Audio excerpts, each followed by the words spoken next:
இன்னைக்கு நாம ஒரு காந்த திருடனை பார்க்க போறோம்.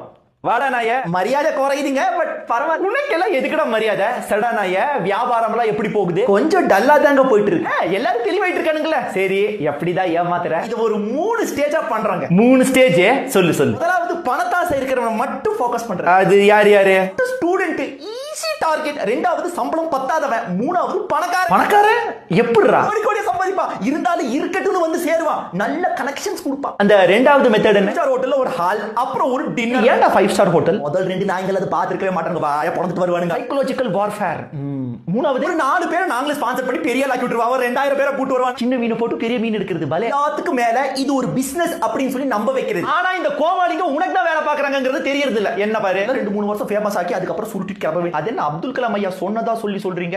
அப்படியா? அதுவே ஒரு MLM வெப்சைட் உருட்டு தான். தூக்க மாட்டி தொங்குங்கடா நீங்களா. கமெண்ட் செக்ஷன்ல எங்க படம் வரும் பாருடா. நல்லா சொல்லிட்டு டப்பி சாத்திட்டு கிளம்பு.